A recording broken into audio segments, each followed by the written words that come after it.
Thanks for your company. The details now. We're coming to you live from Akoko Milimli Studios on your DSTV channel 421, Go TV channel 144, and around the world at myjoyonline.com.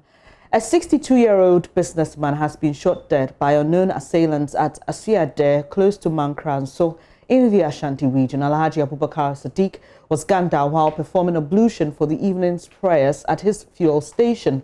Eyewitnesses say 2 of the 4 men fired indiscriminately whilst walking away from the crime scene. They made away with 3 mobile phones and 300 cedis, which a fuel attendant at the station threw at them. Nanaya Ojima visited the scene, and here's his report. Behind me is the frontage of Alhaji's office, where he sat and performed ablution for the evening's prayers. Unfortunately, 2 men approached him and killed him instantly. They shot him twice, one in the head and the other in the neck. Eyewitnesses say 2 of the 4 assailants in nose mask attacked the man at the premises, while 2 others made their way to his home behind the fuel station. 2 of them had guns wrapped in knapsacks. Here is an eyewitness I choose to call Joe. Idea, as my papa, as my lady can say, I don't want the idea, and the union I be. I said, Papa, who say, I started struggling with one of them after the gun went off in a knapsack. When he saw that go on, he also struggled with the other. The guy then overpowered him, pulled the gun but missed the target.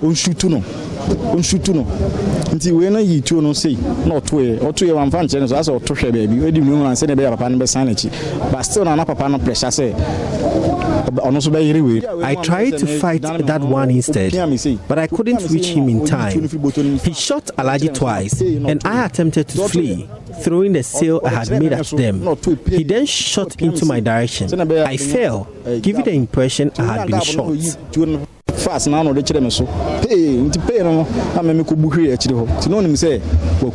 Police have commenced investigations immediately. They are assuring residents perpetrators of the crime will be brought to book. Ahafo District Police Commander, Superintendent Richard Buahin, spoke to the media after visiting the scene for the 2nd time with investigators from the Regional Command, led by Deputy Regional Commander David Ajem.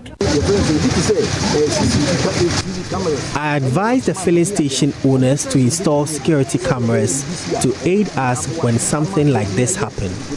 But we will do our best to ensure we arrest perpetrators.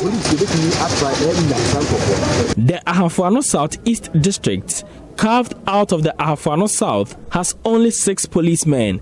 District Chief Executive Joseph Ajimandapa explains measures adopted to deal with security challenges. This side of the Kumasi-Accra Road records most of the robbery cases on this stretch. So we mounted checkpoints to help the situation. What we want is resident policemen to help those we have here. Many on Thursday gathered here, where he was killed less than 24 hours after the incident, for his burial, according to Islam religion. Mr. Dapa joins others to eulogize the deceased. Alhaji has helped the district in diverse ways. We have a letter addressed to him seeking support for upcoming Farmers' Day.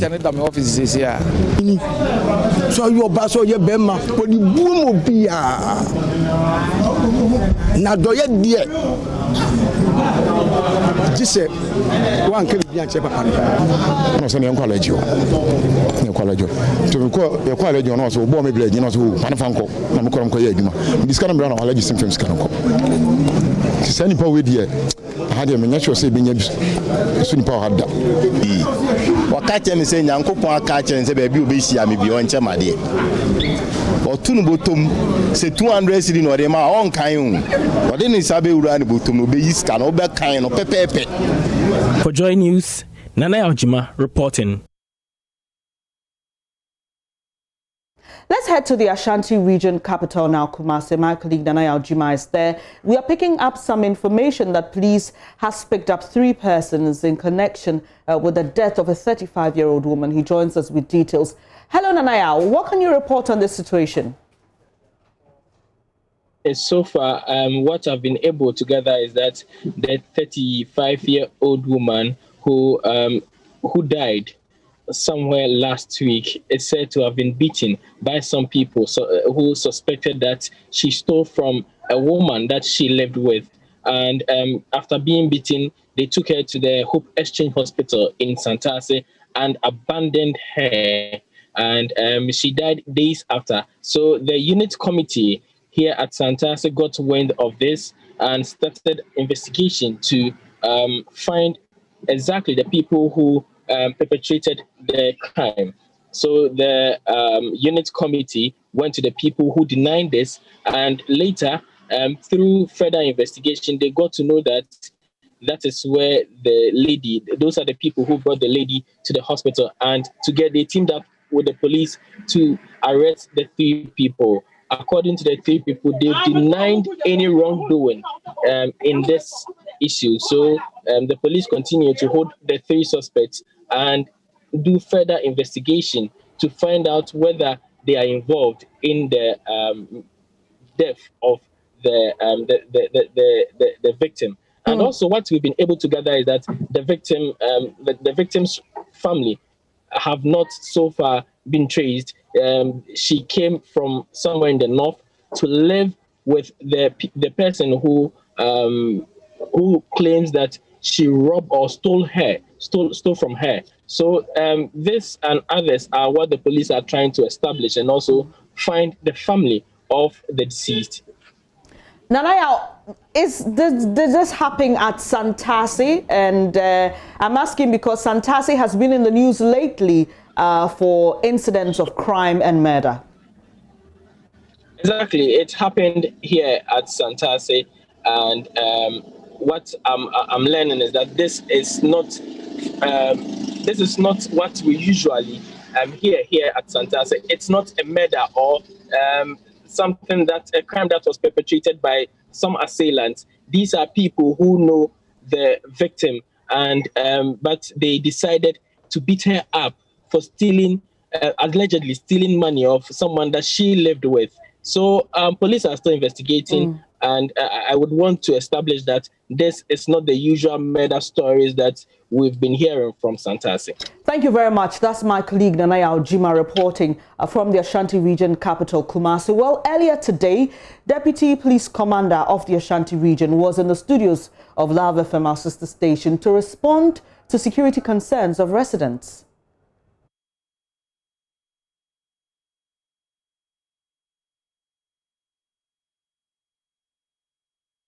We would have some thing for the public. As you know, in the last few months, we've done a number of arrests. For example, the last time I came to this studio, you were talking about people snatching people's vehicles. Those were the Toyota pickups. The Hilux, yes. Now we've arrested that gang, and I'm sure now you are safe. Your vehicle is not going to be snatched. What about? I'm sure I don't want to bring back pain or memories of lost ones to people who are listening to us. I know that one person some months ago was arrested in terms of the Mark Amofa, a caretaker of the SDA church, who was robbed and shot to death. That was, I think, on the 30th of June. And the 24th of June, a pregnant woman, Juliana Duse, who was pregnant, was stabbed. She died. Her daughter was admitted. She died later. What about these ones? I mean, how far have we gone? I mean, David, with investigations and arrests. Let me say something. Yeah, I think that we need to understand the workings of the police. When we say we are investigating a matter, we are trying to do 3 things, basic things. First, to find the person who has committed a crime. Second, to locate, arrest that person. And third, to bring the person before a court of competent jurisdiction. We are not supposed to punish people. The third one is the most difficult because you need a lot of evidence to do that. So yes, we sometimes arrest the people, But if people do not come up to give us the things we need to go to court, it is what sometimes delays the cases. So yes, people have been arrested, people have been put before court. We are waiting on the court to sentence them or to, as it were, deal with the matter before the court. But for them to be sentenced and for it to be dealt with, it depends on what prosecutors present. Yes. So again, it will depend on what the prosecutor has. Yes. In terms of the investigations conducted and all that. That's exactly the point. And so where are we? Because if we don't have enough I'm evidence... not going to share that on air, David. But what I'm telling you is that you have said that we have arrested certain people, and I'm telling you that the people are before court. But it's not in all cases. In most of the cases. But David, listen, there are some cases, let's be honest with ourselves. In everywhere in the world, some cases are solved, others are not. So yes, but we would solve most of them. With some, we may solve them now. With others, it will take a bit of time. With others, we may not be able to solve them. But what we are saying is that we are dealing with the matters, and then at the appropriate time, we have put people behind before courts, and the courts have, for example, granted them bail. The people have gone back and redone the same things they did. I mean, those ones, you can't blame the police for that. Okay. Well, we have with us the Deputy Ashanti Regional Police Commander, DCOP David Ajiman-Ajem. He's our guest in the studios. We're talking about security issues, and we want you to be as much a part of this conversation as we in the studios are. So we'd like to activate the phone lines a bit early than we normally do. What security concerns do you have? What questions? So there's more on that on the Facebook page of Love News, our sister station in Kumasi. Let's stay a while on security. The Ketu South Municipal Assembly in the Volta region says it's prioritizing law enforcement and security in the area. This follows the Assembly's decision to invest in the construction of a divisional police headquarters and police post at the Ghana-Togo border in Aflao. Also, they're constructing a circuit court. The Municipal Chief Executive, Elliot Agbenowo, says other projects are already ongoing to help curb cross-border crimes and also facilitate litigation and prosecution of suspected criminals. Security had been a major challenge in the Ketu South municipality of the Volta region due to the lack of enough police personnel. This was attributed to inadequate infrastructure to accommodate officers to police the municipality, which has witnessed an increase in population. The Municipal Assembly, under the administration of Chief Executive Elliot Agbenowo, thought it wise to invest in the construction of a sizable headquarters to augment the police-to-citizen ratio and enhance policing. The Ketu Divisional Headquarters project, costed at about 608,000 Ghana cedis, was commissioned by President Akufo-Addo and has since been in use. Ketu South, for instance, being a border community, has a lot of challenge when it comes to security. And so I've put it as my priority to make sure the policing and the security of the people, especially along the border, is safe. And so I've committed this fund to put up a divisional police command, a story building, for use by the people so that we can get the number of required police that we have and get a good ratio when it comes to police to the people ratio. According to the Ketu Divisional Police Commander, Chief Superintendent Patrick Kwapong, provision of the infrastructure is contributing to effective policing in the municipality. Because of the construction of this way, more policemen have been transferred here by the Inspector General Police. And the more we have enough manpower, the more effective the police will be, if all things being equal. If you have the equipment, gadgets, and other things, you don't have men to work with, you cannot move on. But because this structure needs to be filled with additional hands, the IGP has seen the need and has brought more men. So generally, it is timely.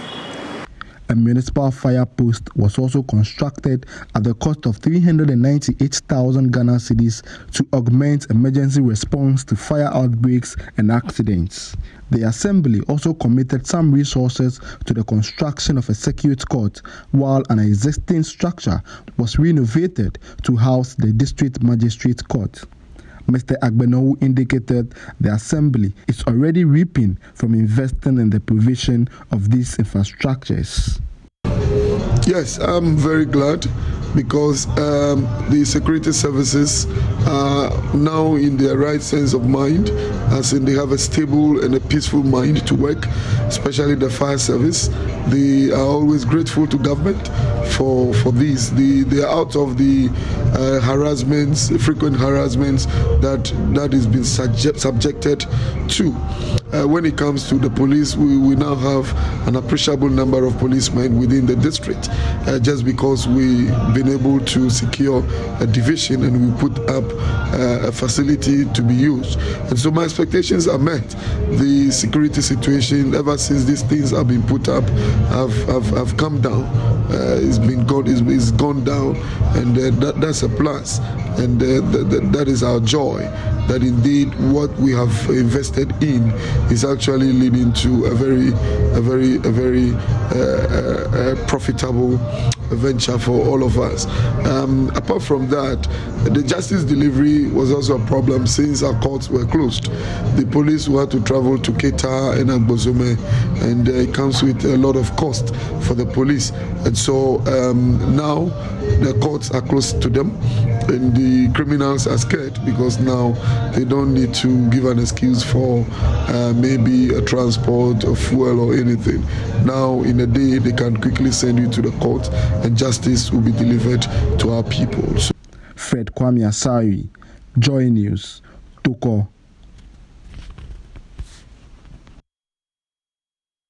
Away from security issues, government has turned down the request of the Conference of Heads of Assisted Senior High Schools, CHAS, for a review of the Free Senior High School policy to allow PTAs to play a more active role in the development and administration of schools. Speaking at a conference in Cape Coast, President of CHAS, Yakub Abubakar, said since the inception of the Free Senior High School program, PTAs in schools across the country have collapsed, accounting for many abandoned projects. But speaking on JoyNews Prime, Deputy Education Minister Dr. Yahweh Duchum said the request will not be granted. Here's why.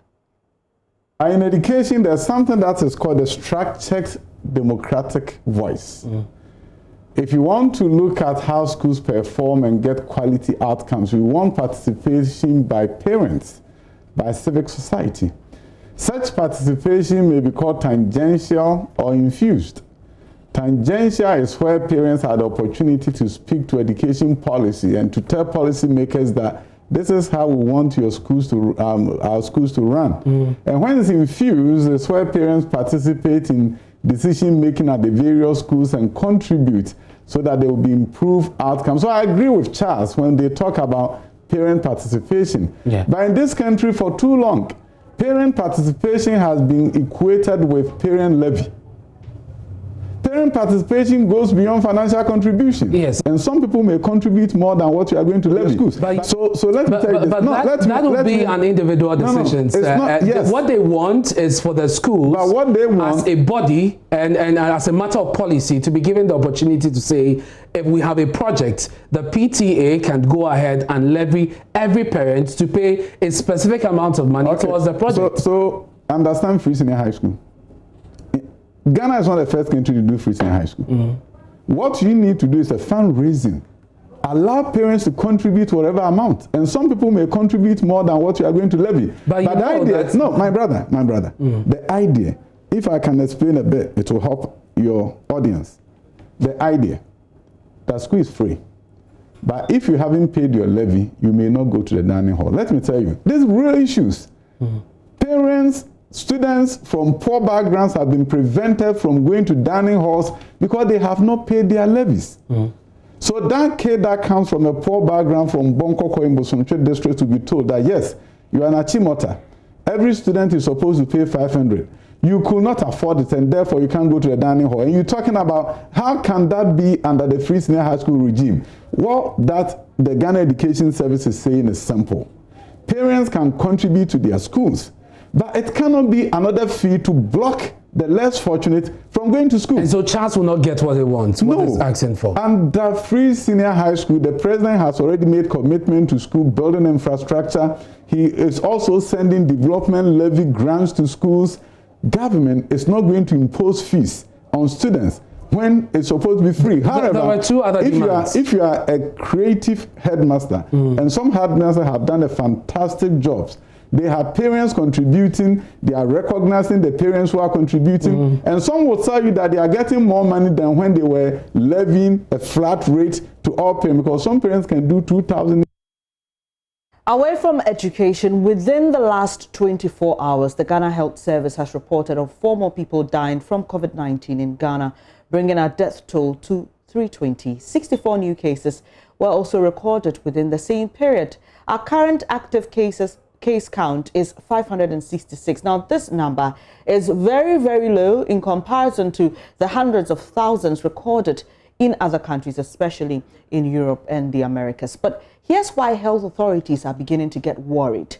On the 11th of October, we had 18 new cases and 301 active cases. Do you see the difference?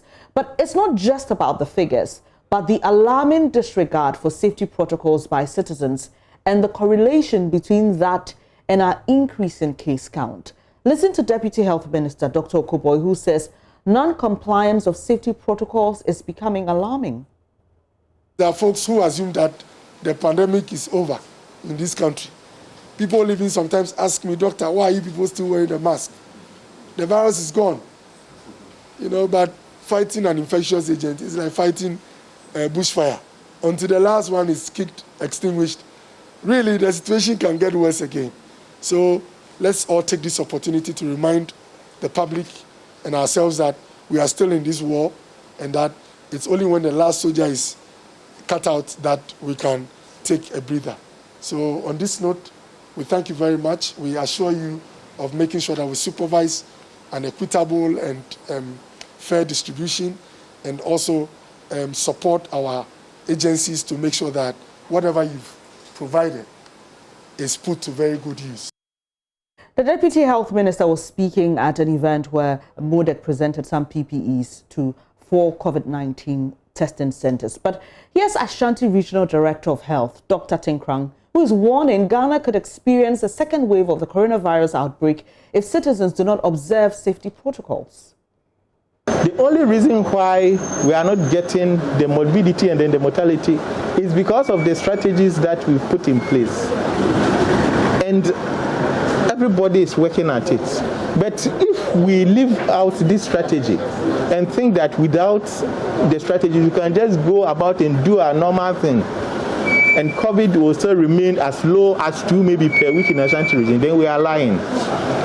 Because it's only one case that you need to escalate the number of cases that you have. So once we are getting 1 or 2 cases, if we are not careful and then we don't adhere to the protocols, the possibility that the cases will come up is also very rare.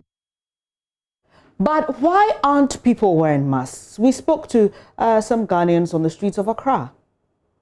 I do take the local trustee. That's what I take. Even the driver himself isn't having the nose mask. Personally, for me, with what's going on right now, for me, I'm not really sure this is still in Ghana. I believe I can. If it is in Ghana, I believe I will be having it now, because I myself, I'm not really practicing the necessary measures, but I'm still not affected. And we are in the election year. I think last 2 weeks, there is this party that went on campaign, and the mass, there were even more than people in my area, and I haven't heard of any of them getting affected. So for me, I don't believe it. As before and after the lockdown. Before the lockdown it was good, but after the lockdown it wasn't good at all. Not really.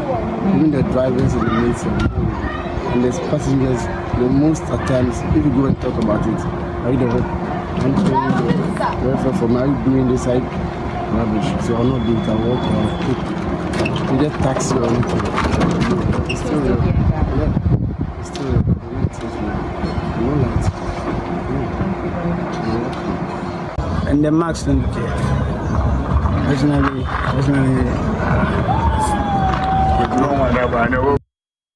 So you had some Ghanaians admitting that they no longer wear the mask. Let's now speak to a member of the COVID task force, Dr. Boaji Da Costa. Thank you so much for your time here this morning, Doc. So we've heard the experts. Deputy Health Minister has spoken, Director of Health of the Ashanti region, and many others are concerned that the blatant disregard for adherence to safety protocols could get us to a point where we begin recording higher numbers again and possibly record a second wave of the virus. You've been on the ground hoping that education will do the trick, but it appears that's not happening. Tell us your experience. Thank you so much. I think I share with the Ashanti Regional Minister, Ashanti Regional Director of Health Services viewpoint, and also what Dr. Okoboy said. Generally, compliance has actually come down. And I think Ghanaians should begin to realize that we only had 2 cases, and it took us to the over 45,000 cases that we recorded in the country. So we have to guard against the successes that we have had over the last few months. So by this, I think Ghanaians must actually comply. Individual responsibility is very key here. People should know that they have to protect themselves because the country cannot afford a second wave. We leading the education, we've been doing our best. We've tried all the strategies, like we are now engaging the Regional House of Chiefs. The president in all his speeches has been advocating that we should comply. Regional health directorates are doing their best. NGOs, CSOs, the media. So I think it's a personal responsibility comes in this. And it is key also in behavior change, because I do not believe that no one in Ghana here is not aware that COVID-19 is in Ghana. Everyone in Ghana do know that the disease is in the country. It's just the low perception that the disease is gone. So it's because of the successes that we have achieved. So they believe that the infection is no more. And again, I think the period at which we are, the political season, politicians are campaigning, and it is also important for us to advise that during their campaigns, they should use the opportunity to disseminate the COVID-19 messages. And also, they should be sharing the nose mask and encourage people to wash their hands before they come to their events. All right. I think that's important. Yeah. Doc, we've tried education, we've tried advice, but there's an element in all of this that appears to be missing, which is the sanctioning. People who do not wear masks can be picked up by the police, can be fined. And so why aren't we doing that? Is it not clear that the education and the advice may not be doing the trick for us?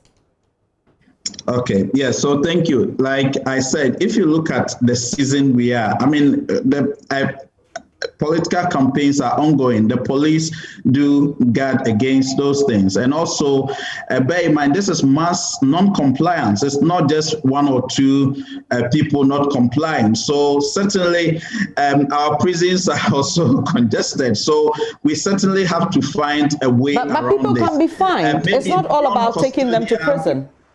So maybe the non-custodial sentences, those one can do the trick.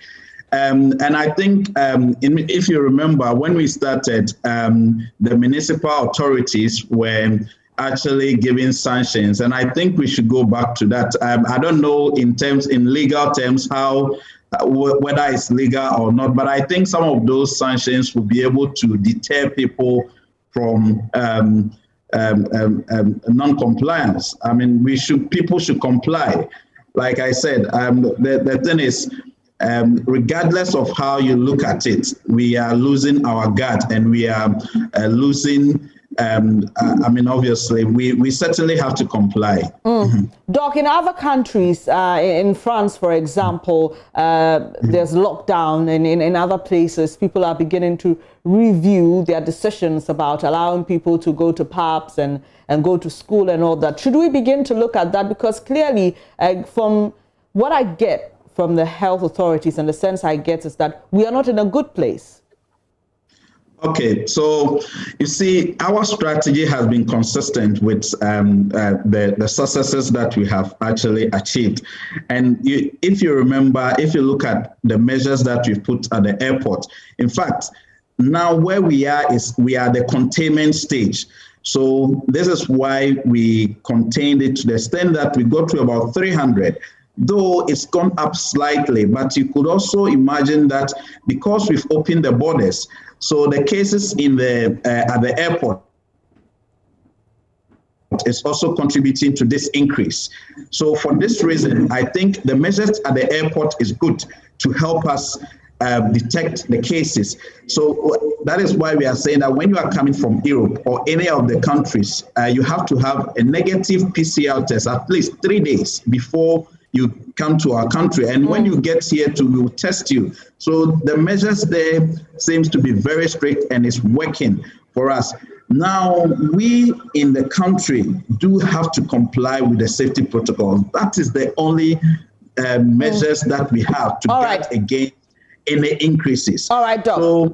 Sorry, let me just come in here. So, compliance, but that does not appear to be happening. There's a lot of non-compliance in our public transportation, in many places, public places. So what should be done? What should we be doing? Should we be looking at reviewing our restrictions? Should we be going back to closing down some public places and all that? Is that what we should begin to do? No, I think we are not yet. We are not there. We are not there yet, because certainly, if you know, in public health we deal with predictions. Certainly, when we were easing, we certainly knew that certainly the infections could be going up, but that was not what was happening until recently. So, like I said, there is some. You could see that some activities have been intensified, and because of this, I think we certainly have to encourage those leading those activities to make sure that they either distribute the masks or force members to comply. And in doing that, they can help by distributing face masks, for example, to people who come to their events, by also making sure that they use their platforms to disseminate COVID-19 messages. You see, look, for us in the health sector, as we speak, my group, they are on the field, still continuing to engage the various stakeholders, trying to make sure that people understand what is happening. So we are doing everything possible, but the disease actually spreads with activities. So it is important that those leading those activities follow the measures that we have put in place, and the measures. Those measures are what is going to help us. So, like I was telling another media house, you see, for example, even if you look at our media houses and practitioners, now in their various stations and studios, they are not wearing the face mask, but these are people look at them as role models. So it's a collective effort that we all have to put in to make sure that we curtail this virus from our country. So the responsibility is on all of us. But the point is, individual responsibility is key in reducing this virus in this country. All right, Doc. So you've mentioned activities as being the fuel for the spread of the virus and how it's affecting our fight against COVID-19. But just tell us on the front line, really, what's happening and with regards to emergencies and how you're handling that in the various hospitals. Well, I think, like I said, there's a slight increase. That is not to say our hospitals are overwhelmed. Our hospitals are not overwhelmed. We still have spaces. In fact, most of our places are empty, and what we are guarding against is not going back, because I think that the health system has gone through a lot of stress, and we certainly have to avoid a second wave. So for us, we also believe that the infections were at the various health facilities. So we continue to engage them, to ask them not to relax, but to wear the mask. So if you go to our health facilities, you see that health managers are making sure that people comply with the safety protocols. We should also serve as examples within our health facilities.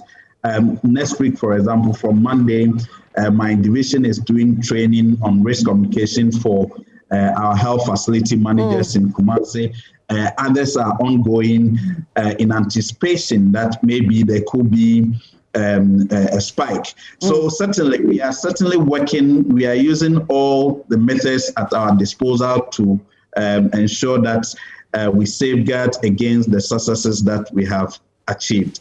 I appreciate your time this morning. Dr. Boaji Da Costa is a member of the COVID Task Force team here in Ghana, and you must comply to safety protocols. And we're just going to show you that right here in the studio, because as Scobie joins me, it's a safe distance right here, over 1 meter. Yeah, so yeah, that's how we social distance right here in the studio. But tell us what's happening in the world of technology. There's so much happening. Some time ago I told you about how Huawei had come to the top of the smartphone market because of the COVID, and China recovered first. Unfortunately, they've lost the position again. That fast? Yeah. It's less than a month. The tech space moves very fast. And guess who's back at the top? Samsung. Yeah, and guess who's fallen? Apple. Yeah. Xiaomi, a Chinese company, has overtaken Apple for the next position after Samsung and Huawei. And that's great news for Xiaomi, because they make some very, very great devices. And I mean, the percentage of sales increase for Samsung is phenomenal. But then again, we wait to see what's going to happen. And then moving on, hackers have stolen $2.3 million dollars from a Republican Party. $2.3 million. Yes, from a Republican Party in Wisconsin. How did that happen? So it's a very interesting thing that they've been doing. It's gone on for a while. Google have experienced this, Facebook have experienced this, Apple have experienced this. What they do is, when they realize that these companies, or in the case of the Republican Party, they're preparing for elections, so they are paying for a lot of things. So they send invoices and pretend that they have done business with the Republican Party and they expect payment. So they send these invoices to them constantly amid all the other invoices they're receiving, so they make payments. And they've done this to Google, sending invoices to Google that, hey, we're contractors, we worked for you, you owe us, pay us. Don't tell me Google fell for that. Oh, they've all fallen for it. Oh, that's quite disappointing. Of millions of dollars. No, when you're running such a big company, it's very easy for people like this to slip stuff like that in there, because all they have to do is know the companies that you deal with and then just tweak the name a little bit. So if you're working with Spiky, I can make it Spikies. And it would never occur to you that that's a different company. Because you've been working with a lot Spiky. of documents. Yes, exactly. And then you just pay to that bank. 2.3 million. I'm just thinking about $2.3 million. That's a lot of money. That is a lot of money. Okay, quickly. Yep. What else do we have? So, Zoom is now worth more than ExxonMobil, the largest oil company in the world. Tech companies are taking over. We should start a tech company. We should. Definitely should. What do we call it? I'll think about it. But I mean, that's great news. And it's very interesting. And it lets me understand that the tech world really, it has to do also with COVID. Yeah. And a lot of people going. We actually just used Zoom today to speak to Dr. Da Costa, and earlier we spoke to Nana Yaojima. So, yeah, it's very useful. Yep. Tech is the way to go, isn't it? Yeah. And now... Did you say they are worth more than ExxonMobil? Yes, they're worth more than ExxonMobil. ExxonMobil is laying off 1,900 U.S. employees to reduce cost and improve efficiency. And ExxonMobil is making more money. And Amazon, Zoom is... Google, Facebook, Apple, they're making a killing. They're really enjoying. They're all making profits because everything is going digital now. Okay, it makes sense. Lockdown, stay at home, less movement, your car is parked. Yeah. We need to connect, so we use more social media. Well, it makes sense. Yeah. I mean, tech is the way to go. Power to us. Indeed, power to the tech world. And that's how we end tech news here on this edition of News Desk. But coming up shortly in business, the World Bank Board has approved $250 million to support the establishment of the Development Bank of Ghana. Daryl Kwao has details shortly. Do stay.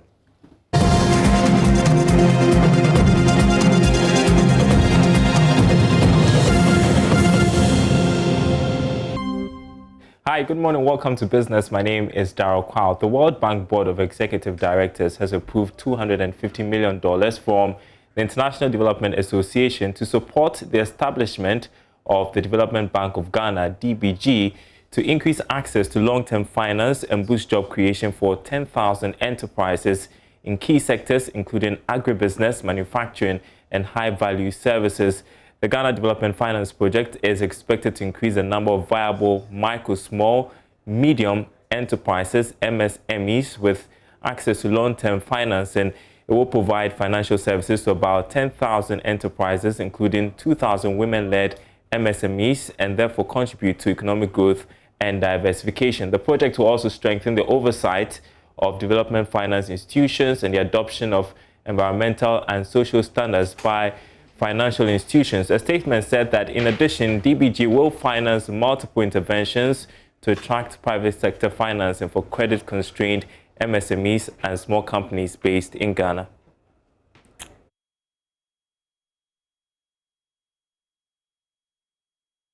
And we take you next to Goma Boise in the Goma West district of the Central Region, where Casa de Ropa, a potato processing factory under the 1D1F, has turned women in the community into potato farmers who are paid monthly income. Now, this is not only improving their livelihoods, but has helped to protect the environment. Central Region correspondent Richard Kojunyako has the story.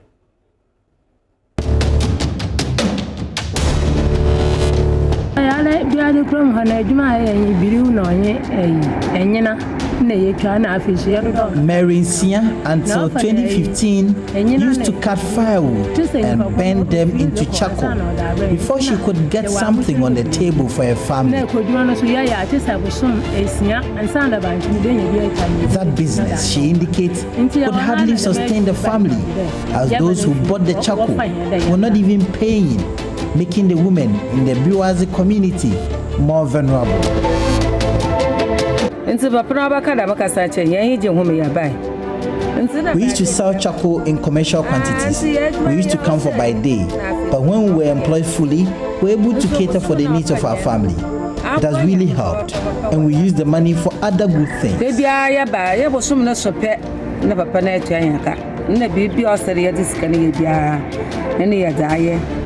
A story not too different from hundreds of stories of the women here in the Gomoa Biwazi community.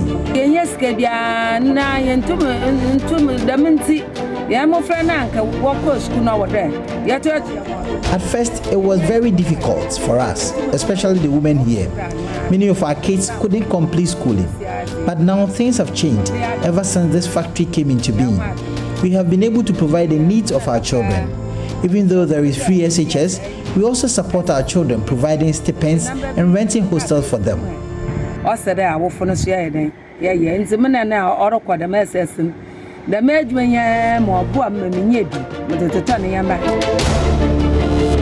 The building of the Orange Flex Sweet Potato Factory here at Gomoa Biwazi in the Gomoa West district of the Central Region has become a game changer for the entire community.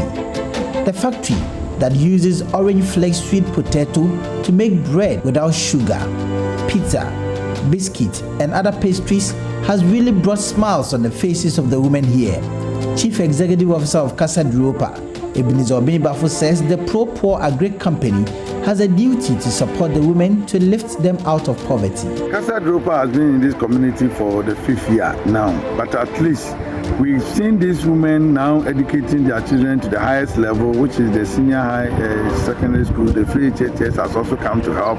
But of course, even with the free HHS, they still need a little pocket money here. Today, the story have changed from I can't take my child to school to I have 3, I have 4. There are even some that are boasting of 4 secondary school children. Interesting stuff. And that's it for Business. Sports is up next. Stay tuned.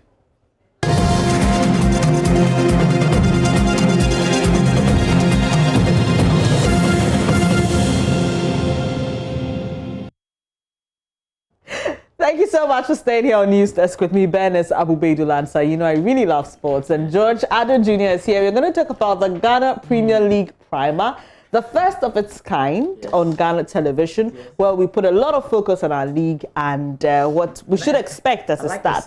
Your smile is a Phobian smile, so bright. You know the colors. Look at the colors, so bright Phobian smile this morning. Hello, if you are Phobian. It's all about you tonight. We're starting. But you know, I sympathize with the Phobian. I know. That's why your colors and everything. Look at your smile. Beautiful. My mom is a Phobian. Oh, Phobian as well. Okay, all right. So, phobia never say die. Phobia, we are here. So, we're going to talk about phobia today. The series that we put together, the Ghana Premier League Primers. We've got 3 of the 3 shows for you. The first show is tonight, Hard Savok. We're talking Hard Savok. You see some very lovely things in the studio when the show starts at 10 p.m. We're going all the way to 11 p.m. And it's all about Accra Hard Savok. Yesterday, Ketekweku, the FA president, joined us, and he did indicate that he's going to be watching the show. You'll be seeing all of that coming up shortly. So, Hearts Edition, we're doing that tonight between 10 and 11. That show is going to be hosted by Hans Mensah Ando. Then next week, Friday, we've got for you the Kotoko Edition. That will be hosted by Mukhtar Nabila Abdullahi. And then on the day the Premier League starts, we've got an omnibus edition where we do a lot of talk. I'll be on with Gary Alsmith. Quick question. Yes. Why do we have a hat and a Kotoko edition and then an omnibus? Yeah, we knew you guys were going to chase us. We're dealing with the biggest clubs in the country. Okay. And no disrespect to the other clubs. You're so special. That's why we're going to be putting you in the omnibus. But we'll allow Accra Hospital to sit because they have a peculiar story. They haven't won the Premier League in 10 years. What's happening to such a giant? We want to get into it. Kumasi Asante Kotoko have all the buys, including the Brazilian Fabio Gama. What's this all about? Then tomorrow, on this same channel, we've got something special. The Ghana Premier League transfer countdown. Now, it's not happened before that the television station in Ghana would focus on a transfer countdown show just for the Ghana Premier League. And it's Joy Sports stepping in to do that for the first time. So just as we do our countdowns, our transfer countdowns, the last one we did was when Thomas Partey's father and mother were watching and then they saw the son go through. We're doing the same thing tomorrow between 7:30 and 9 p.m. We're going to be talking about all the deals that have been done by the Ghana Premier League clubs. If you thought Ghana Premier League clubs are not doing some big deals, then you have to think again. Asamoah Gyan is expected to be announced by Legon Cities. The big part of it for us is that we're going to get into the details. We are hearing cash hearing there. We're hearing that he's going to take home $1 million US dollars at the end of 4 years. Is that true?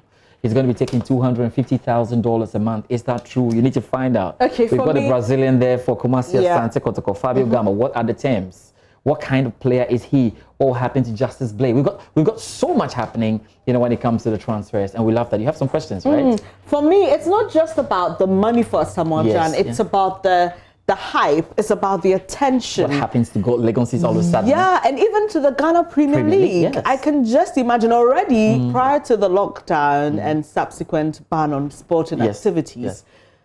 Legon Cities had a way of pulling crowds to the stadium. Getting the musicians going alongside. And it was interesting, and I thought we were just getting around, you know, bringing back the love and all. But hey, I really love what the Joy Sports team is doing. I can't wait to see all that. You have to stay. And I'll be on with Gary with the whole team. We're going to go through all of it. What's Beckham Chelsea doing? Adriana Stars, Great Olympics, Inter Allies, Legon Cities, and it's all fine. So tonight we expect to see you joining us, and maybe we'll see if we can Zoom you and talk about it. Sure, why not? I'd love to, but we'll have to end it here. There's a lot of games to look forward to. Of course, Arsenal versus Manchester United is the biggest one. Chelsea will play Burnley as well. If you love boxing, Santa Cruz is up again against Gervonta Davis. That's a big one. And of course, for those of you who love the Spanish League as well, let's see what happens with Barcelona after the resignation of their president and entire board. Thank you very much, George. You know I love doing this with you. But thank you so much for your company. We wish you the very best of the weekend. Do stay safe. Don't drink and drive so you arrive alive. We'll be back shortly with more.